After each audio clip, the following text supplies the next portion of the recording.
অন্নপূর্ণার যোজনায় যারা যারা অনলাইনে আবেদন করেছেন এই 6 ধরনের স্ট্যাটাস দেখাচ্ছে। সব থেকে বেশি দেখাচ্ছে আন্ডার ইনকোয়ারি, এছাড়াও রয়েছে under process, payment failure, submitted, approve, pending.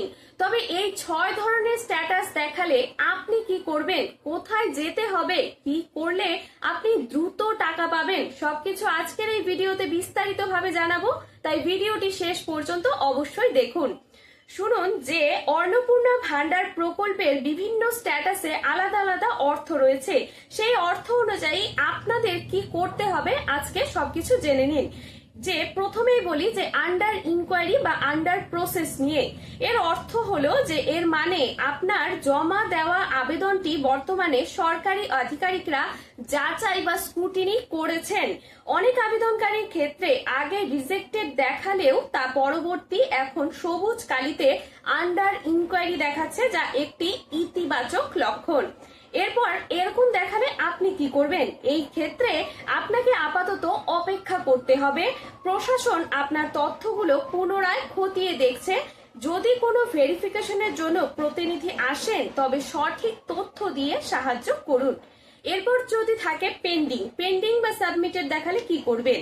এর মানে হলো যে আপনার অফলাইন বা অনলাইন আবেদনটি সফলভাবে জমা পড়েছে, কিন্তু সেটি যাচাইকরণের কাজ এখনো শুরু হয়নি। প্রচুর আবেদন জমা পড়ার কারণে ফর্ম আপলোড এবং যাচাই করতে কিছুটা সময় লাগছে। কিন্তু এরকম দেখালে আপনি কি করবেন? যে এইরকম স্ট্যাটাস দেখালে আপনার কিছু করার প্রয়োজন নেই। পোর্টাল বা সার্ভিসের কাজ চাপ কমে গেলে স্থানীয় ব্লক মানে বিডিও বা মহকুমা মানে এসডিও অফিস থেকে একটি ধাপে ধাপে যাচাই করা হবে। আপনি মাঝে মাঝে স্ট্যাটাস চেক করে দেখতে পারবেন। এছাড়াও রয়েছে পেমেন্ট ফেইলার। এখন যদি পেমেন্ট ফেইলার দেখায় তখন কি করবেন? দেখুন, পেমেন্ট ফেইলার মানে হলো যে আপনার আবেদনটি অনুমোদন পাওয়ার পরেও ব্যাংকে টাকা পাঠানোর সময় কোনো সমস্যার কারণে টাকা ঢুকতে দেরি হচ্ছে। করণীয় কি? যে এরপর আপনাকে অবিলম্বে ব্যাংকে যোগাযোগ করতে হবে। নিচের বিষয়গুলো নিশ্চিত করুন। আমি যেটা বলছি সেটা শুনুন।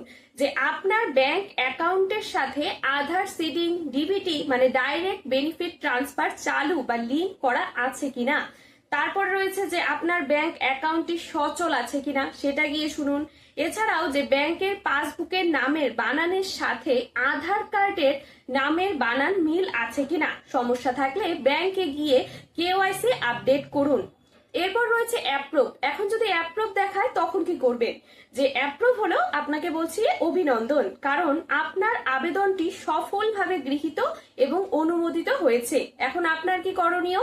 যে এরকম স্ট্যাটাস দেখালে আপনার আর কিছু করার প্রয়োজন নেই। এর মানে হলো আপনার অ্যাকাউন্টে টাকা ঢোকার প্রক্রিয়া সম্পূর্ণ হয়েছে, অথবা দ্রুতই রাজ্য ট্রেজারির মাধ্যমে আপনার 3000 টাকা অ্যাকাউন্টে পাঠিয়ে দেওয়া হবে। আপনার ব্যাংক অ্যাকাউন্টটি নিয়মিত চেক করুন। আপনি চাইলে official Paschimbanga social security portal থেকে নিয়মিত আপনার সঠিক স্ট্যাটাস ট্র্যাক করতে পারবেন। এই ছিল আজকের গুরুত্বপূর্ণ আপডেট। এরকমই আরো গুরুত্বপূর্ণ আপডেট সবার আগে পেতে চ্যানেলটি সাবস্ক্রাইব করে রাখুন। ধন্যবাদ।